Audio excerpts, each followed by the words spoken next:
কোনো চাঁদাবাজ একজন শিল্পপতির কাছে, একজন ব্যবসায়ীর কাছে গিয়ে এটা বলার সাহস পাবে না যে হ্যাঁ, এই এলাকায় ব্যবসা করতে হলে আমাদের দিকে চাইতে হবে, আমাদেরকে দেখতে হবে, আমাদের কথা শুনতে হবে, আমাদের চাহিদা পূরণ করতে হবে, মাসে সাপ্তাহিক পরিমাণ আমাদেরকে দিতে হবে। বাপটা এমন যে এটা তার বাপ দাদার জমিদারি আর ওনারা এখানে ভাড়াটি আছে, এরকম অবস্থা। আমরা এই সমস্ত সন্ত্রাসী চাঁদাবাজদেরকে সমাজ থেকে তাড়াবো, নির্মূল করব ইনশাআল্লাহ। কোনো চাঁদাবাজের অস্তিত্ব রাখা হবে না। যদি চাঁদামুক্ত হয়ে যায় বাংলাদেশ, বাংলাদেশের অগ্রগতি লাফিয়ে লাফিয়ে সামনের দিকে যাবে। এখন যে দ্রব্যমূল্য তা অর্ধেকে নেমে আসে। চাঁদার জ্বালায় ব্যবসায়ীরা অতিষ্ঠ, উৎপাদন থেকে শুরু করে বাজারজাত পর্যন্ত, হোলসেলার থেকে শুরু করে রিটেইলার, এমনকি ফুটপাতের আমার একজন সাধারণ ব্যবসায়ী ভাই, একজন হকার, সেও চাঁদাবাজদের কবল থেকে মুক্ত নয়। আমরা তাদেরকে কথা দিচ্ছি, ভাই তোমাদের ফুটপাতে ব্যবসা করতে হবে না, ব্যবসা তোমরা সম্মানের সাথে করবা এবং সেই জায়গা তোমাদেরকে করে দেওয়া হবে ইনশাআল্লাহ। আর কোনো চাঁদাবাজ গিয়ে তোমাদেরকে ডিস্টার্ব করার সাহস করবে।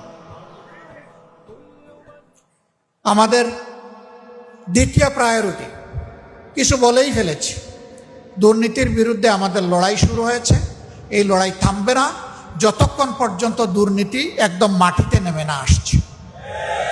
এখন দুর্নীতি আকাশচুম্বী, সমাজের রন্ধ্রে, রগে, শিরায়, উপশিরায়, ধমনীতে, ক্যাপিলারিতে, সব জায়গায় এখন দুর্নীতি। এই দুর্নীতির বিষ বাষ্প থেকে এই সমাজকে বের করে আনতে হবে। হ্যাঁ, আমরা জানি যারা দুর্নীতিতে লিপ্ত তারা আমাদের সামনে বাদার হিমালয় পর্বত দাঁড় করাই দিবে। আমরা তাদেরকে সুসংবাদ দিচ্ছি, হিমালয়ের মহাপর্বত ইনশাআল্লাহ আল্লাহ তাআলার সাহায্যে জনগণকে সাথে নিয়ে আমরা টপকে যাব ইনশাআল্লাহ। কোনো বাদার হিমালয় পর্বত আমাদের গতি থামাতে পারবে না, আমরা থামবো না ইনশাআল্লাহ। সম্মানিত ভাইরা, এরপরে আমাদের অঙ্গীকার, সমাজে ন্যায় বিচার নিবৃতে কাঁদে। বিশেষ করে নিরীহ মানুষ কোনো বিচারই পায় না, বরঞ্চ অবিচারের শিকারে পরিণত হয়। সকলের জন্য সকল পর্যায়ে ন্যায় বিচার সমভাবে নিশ্চিত করা। বিচারের ক্ষেত্রে কারো মুখ দেখে কোনো বিচার হবে না। আমি কথা বলছি, আমিও যদি রাষ্ট্রীয় দায়িত্বে কোনো দিন আল্লাহর ইচ্ছায় থাকি আর এরকম কোনো অপরাধের সাথে আমি জড়িয়ে যাই, এ বিচার ব্যবস্থা আমাকেও ক্ষমা করবে না, আমাকেও ছাড় দেবে না। দেশের প্রধানমন্ত্রী, প্রেসিডেন্টের জন্য একটা আর অন্যদের জন্য আরেকটা, এটা হবে না। বিচার সকলের জন্য সমান হবে ইনশাআল্লাহ। সেই ন্যায় বিচার নিশ্চিত করলে সমাজ থেকে বহু ধরনের বৈষম্য অটোমেটিক্যালি দূর হয়ে যাবে এবং বিচারকেরা সম্মানের আসনে থাকবেন।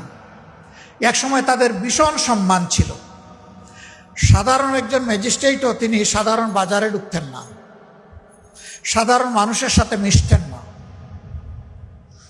কেউ কোনোভাবে তাদের কাছ থেকে কোনো আনডিউ প্রিভিলেজ, অবৈধ কোনো সুযোগ নিয়ে নিতে পারে, এই জন্য তারা বাজার টাজার করতেন না। এখন সেই ডিগনিটিটা নেই। এখন অনেকের অবস্থা খুবই কাহিল, আর বিচার করতে করতে শেষ পর্যন্ত পালাতে গিয়ে অনেকে কলা পাতায় ঘুমায় না? কেন অ্যাপিলেট ডিভিশনের একজন বিচারপতি সর্বোচ্চ সম্মানের জায়গায় পৌঁছার পরে কেন তাকে অপমানিত হতে হলো? জাহারাল ফাসাদু ফিল বাররি ওয়াল বাহরি বিমা কাসাবাত আইদিন নাস।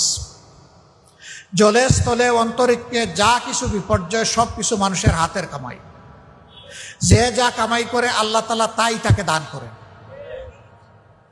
সম্মানিত ভাইরা, আমরা এই জায়গায় চেষ্টা করব আল্লাহ তাআলার দেওয়া বিধানের ভিত্তিতে সমাজে ন্যায় বিচার প্রতিষ্ঠা করা। আমেরিকায় একটা বক্তব্যে আমি বলেছিলাম, ইনসাফের দাবি পূরণ করতে গিয়ে মহিলাদের কর্মঘণ্টা কমিয়ে দেওয়া হবে। অনেকে এটার ভুল ব্যাখ্যা করেছেন। একটা মিটিংয়ে সব কিছু বলা যায় না। চিন্তা ভাবনা না করে এই কথা তো আমরা বলি নাই। আমরা চিন্তা করেই বলেছি। কেন? একজন মহিলা, তিনি একজন শুধু মহিলা না, শুধু একজন কর্মজীবী না, তিনি একজন মা, সভ্যতার তিনি কেন্দ্রবিন্দু। একজন মহিলা ঠিক তো পরিবার ঠিক, পরিবার ঠিক তো রাষ্ট্র ঠিক। এই মহিলারা তারা তাদের উদরে সন্তান ধারণ করেন, গর্ভের সন্তান জন্মগ্রহণ করার পরে তাকে লালন পালন করেন বুকের দুধ দিয়ে, স্নেহ ভালোবাসায় তাকে শিক্ষা দিয়ে মানুষ করেন। তারা পরিবারের সব কিছুকে সামলান। এই দায়িত্ব পুরুষদের নাই এবং চাইলেও এটা পারবে না। এই আমেরিকায় অন্য আরেক জায়গায় একজন প্রশ্ন করেছেন, এক ভদ্রলোক, যে এটাকে বৈষম্য হলো না, যে ওনারা করবে 5 ঘন্টা, আমরা করব 8 ঘন্টা। তাহলে অবশ্যই বৈষম্য। দেখে আর কোনো বৈষম্য আছে কিনা। আচ্ছা, আগামী 1 বছরের ভিতরে পুরুষদের মধ্যে যারা পেটে বাচ্চা নেবেন তারা একটু হাত তোলে। এখন থেকে সবাই মিটমিট করে আসে আর মাথা নিচের দিকে দেয়। ওইটা কিভাবে সম্ভব? আচ্ছা, এটা পারবেন না, বুঝলাম, এটা অনেক অসম্ভব জিনিস। আচ্ছা ঠিক আছে, এটা পারলেন না। আপনার স্ত্রী যে বাচ্চাটা জন্ম দিবেন, সেই বাচ্চাটাকে বুকের দুধ যারা খাওয়াবেন, নিজের বুকের দুধ, তারা একটু হাত তোলে। এবারও হাসে, বলে যে এটা তো সম্ভব না। আমি বললাম যে তাইলে কি এটা বৈষম্য না? একজন 2 দায়িত্ব, মহান গুরু দায়িত্ব পালন করলো, আপনি কিছুই করলেন না, এটা তো বৈষম্য রে ভাই। এই বৈষম্যের কম্পেনসেশন হবে তাদের কর্মঘণ্টা কমিয়ে দেওয়ার। এই কর্মঘণ্টা যখন কমিয়ে দেওয়া হবে, ফুল কনসেন্ট্রেশন, মনোযোগ নিয়ে তারা কাজ করবে। 5 ঘন্টা পরে সে তার বাচ্চার কাছে ফিরে যাবে, বাচ্চাকে সময় দিবে, লালন পালন করবে, পরিবারের অন্য দায়িত্ব পালন করবে। এটা তো সমাজেরই কাজ।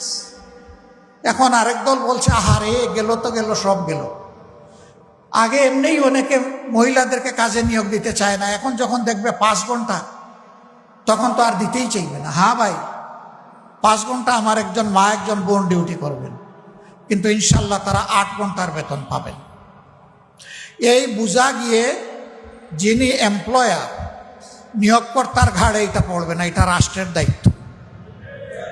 আমরা সেই ওয়েলফেয়ার রাষ্ট্র, কল্যাণ রাষ্ট্রটা করতে চাই, যা জনগণের কল্যাণে নিবেদিত হবে, যার আয় ব্যয় সব কিছু আবর্তিত হবে জনগণের কল্যাণকে কেন্দ্র করে। ইনশাআল্লাহ এই মাদেরকে এখান থেকে সম্মানিত করা হবে।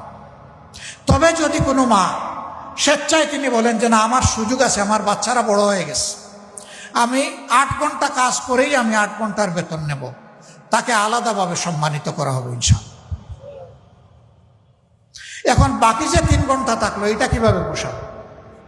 এই 3 ঘন্টার জন্য পার্ট টাইমার যারা 5 ঘন্টাও পারবে না, 8 ঘন্টাও পারবে না, এরকম অনেক মহিলা আছেন, তিনি 3 ঘন্টা পারবেন, তিনি ওই 3 ঘন্টা কাজ করবেন, তিনি 3 ঘন্টার বেনিফিট নেবেন ইনশাআল্লাহ।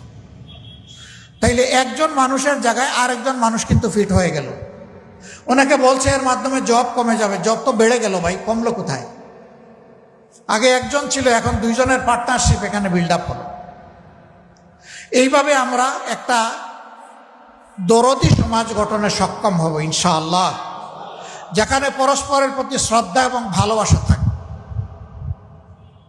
আবার কারো ওই রকম সন্তান ছোট নেই, তার সংসারে এত বেশি সময় দেওয়ার দরকার নাই, কিন্তু তার প্রয়োজন আছে, তিনি ওভারটাইম করতে চান। যদি নিয়োগকারী সংস্থা তার কাছ থেকে ওভারটাইম সার্ভিস নিতে চায়, আর তার যদি সেই সুযোগ থাকে, সেইটাও বাধা দেওয়া হবে না। সকল দুয়ার খোলা থাকবে, যে যে অপশনে ইন করতে চাইবেন তার জন্য সেই সুযোগটা ওপেন হয়ে যাবে ইনশাআল্লাহ। তো কি অপরাধটা আমি করলাম বলেন তো? এই যারা আমার দিকে কামানের গুলি ছোড়া শুরু করলেন, আমি আশা করব আমার এই কথাগুলা শোনার পরে তারা একটু শান্তি পাবেন ইনশাআল্লাহ।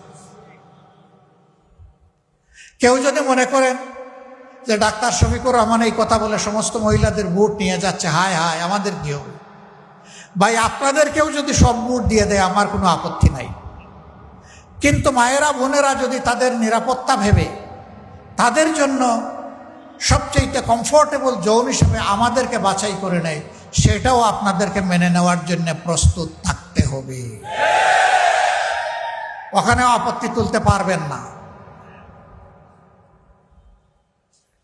যে যুব সমাজ 24-এ বুক চিতিয়ে লড়াই করেছে, জীবন দিয়েছে, পঙ্গু হয়েছে।